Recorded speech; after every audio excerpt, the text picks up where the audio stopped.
Om Swastiastu, Assalamualaikum warahmatullahi wabarakatuh. Salam sejahtera untuk kita semua. Shalom, namo buddhaya, salam kebajikan, rahayu. Perkenalkan, nama saya IKD Ervan Hadi Wiryanta dari program studi Doktor Ilmu Teknik. Dalam kesempatan ini, saya mengambil disertasi yang berjudul Analisis Karakteristik Thermal Hybrid Battery Thermal Management System berbasis komposit nano phase change material dan heat pipe untuk unjuk kerja baterai kendaraan listrik.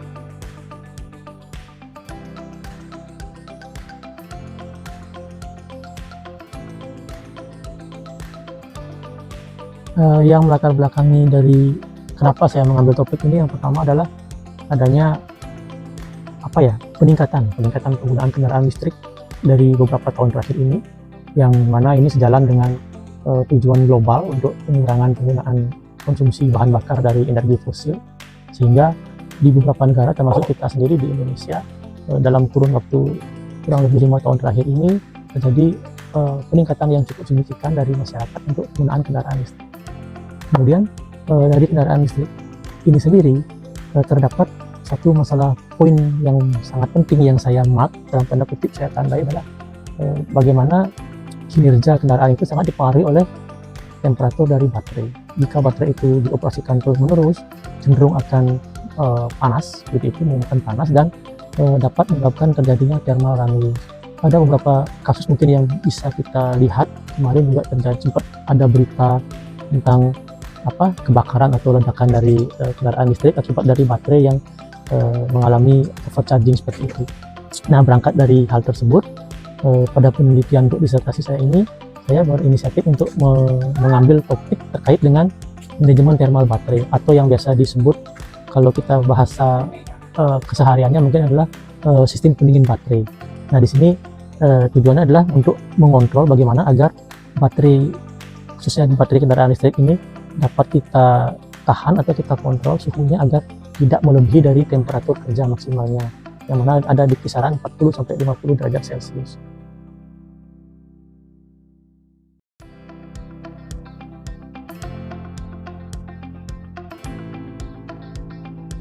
Dari hasil penelitian yang saya kembangkan, yaitu dengan hybrid antara komposit nano PCM sebagai penyerap panas ada di bagian dalam sini. Ini adalah contoh prototipe modul pendingin baterai tadi yang saya sampaikan, yang kita integrasikan dengan heat pipe.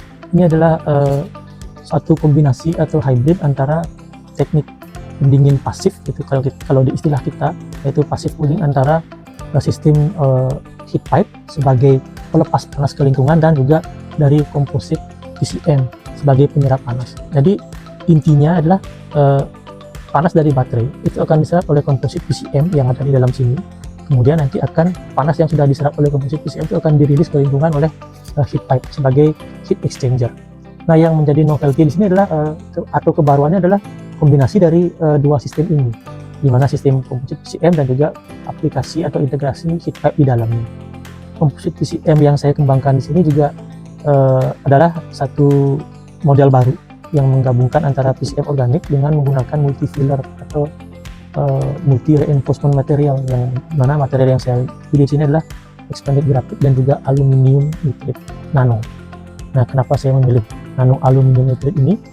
Karena nano aluminium nitride ini merupakan material konduktif, dia thermal konduktivitasnya ada tinggi, tetapi dia bersifat isolator terhadap listrik, sehingga dalam pemikiran kita di awal bahwa ini sangat cocok untuk diaplikasikan khususnya di sistem baterai, karena dia sifatnya isolator dan sehingga dia mampu menahan atau mencegah terjadinya korsleting seperti itu atau thermal runaway.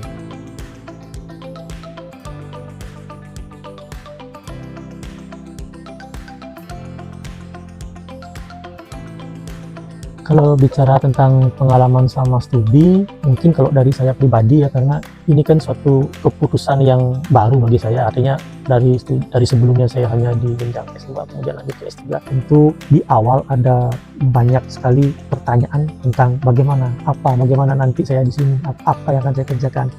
Tapi dengan adanya dukungan dari staf pengajar sama perkuliahan, kemudian dari staf dari administrasi, pengembangan pendidik, yang luar biasa ya terhadap kita semua mahasiswa, saya khususnya juga termasuk tim promotor. Akhirnya sedikit demi sedikit apa yang menjadi kekhawatiran saya di awal itu bisa terpecahkan. Jadi kalau pengalaman ini hal yang baru, tentu perlu sesuatu yang baru. Kalau orang bilang kan kalau masuk S3 itu kosongkan gelasnya, seperti itu. Nah ini benar-benar saya alami sendiri.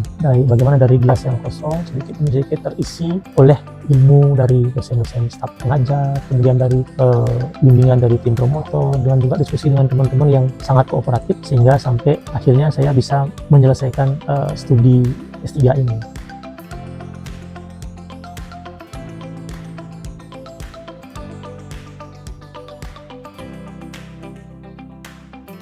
Untuk keunggulan studi di program studi doktor ilmu teknik, khususnya di Fakultas Teknik Universitas Udayana ini, kalau dari saya pribadi yang saya rasakan, yang pertama adalah adanya staf pengajar yang kompeten, sangat luar biasa membimbing kita dalam perkuliahan di awal, mengarahkan nanti bagaimana kita untuk mencari novelty, menggali novelty segala macam. Kemudian yang kedua adalah dari tadi yang saya sampaikan sebelumnya, tim promotor yang luar biasa. Di Fakultas Teknik ini terdapat banyak guru besar yang memang kompeten di bidangnya, sehingga memudahkan dalam berkoordinasi, dalam berdiskusi terkait dengan penyelesaian dari penelitian atau riset.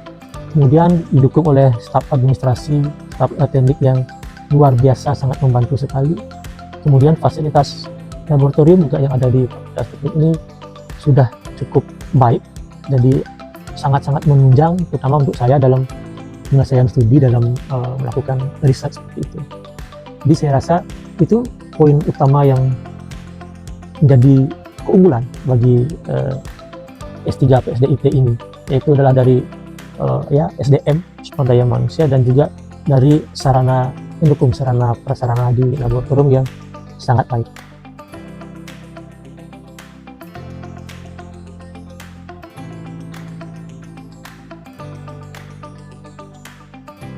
Bicara tentang harapan dan rencana ke depan, mungkin yang ingin saya lakukan adalah tentu mengembangkan dari riset yang sudah saya kerjakan terkait dengan sistem baterai thermal management system ini.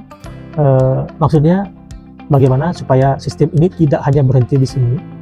Ini mungkin kita akan coba lagi untuk berkolaborasi dengan industri agar bisa diaplikasikan di industri, di kendaraan listrik secara langsung, karena hasil dari yang sudah saya dapatkan ini, kalau secara laboratorium ini sudah sangat baik begitu. Kita mampu menahan suhu baterai itu sampai di bawah 50 derajat Celcius dari yang sebelumnya sampai 80 derajat Celcius. Terjadi penurunan yang sangat signifikan. Nah dari sini harapan saya nanti bisa berkolaborasi lagi dengan industri mungkin untuk mengembangkan ini sehingga bisa diaplikasikan, sehingga bisa mendukung arah kebijakan dari pemerintah ya. Kalau kita tahu sekarang salah satu poin dari cita-cita pembangunan dari Presiden, salah satunya adalah percepatan menuju ke transisi energi bersih. Nah dengan adanya prototipe yang saya kembangkan ini kan bisa sebagai salah satu pendekatan ke sana, terutama dari sisi untuk penggunaan kendaraan listrik ya, yang kita lihat sekarang bahkan di Bali sendiri sudah sangat banyak ya kita jumpai kendaraan listrik seperti itu.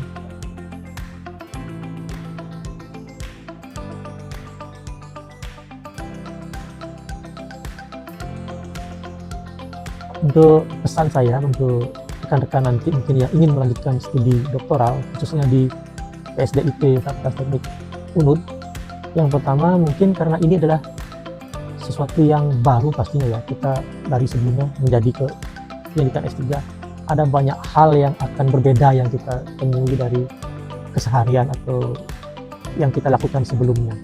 Itu yang pertama adalah bagaimana kita menyiapkan mental, karena bagi saya studi S3 itu bukan hanya masalah keilmuan atau pendidikan, tapi di samping itu ada juga bagaimana kita memanage diri, membangun mental, menguatkan mental kita. Seperti kata patah orang Bali zaman dulu ya, mungkin kalau ada beberapa rekan-rekan yang ingat, orang-orang tua dulu sering bilang melajah tur melajahang raga. Nah disinilah sangat terasa sekali saat kita menempuh studi S3. Bagaimana kita belajar ilmu yang baru dan melajahang raga. Bagaimana kita memanage diri sendiri menghadapi challenge, tantangan bahwa S3 itu mungkin dibilang susah ya susah, dibilang tidak ya tidak, seperti itu. Kembali ke diri sendiri, bagaimana kita memanage mental untuk menghadapi sistem pendidikan di S3 yang memang kalau S3 itu kan basically adalah research. Bagaimana kita memanage diri dalam untuk menyelesaikan riset sehingga studi S3 ini bisa terselesaikan dengan baik dan tepat waktu seperti itu.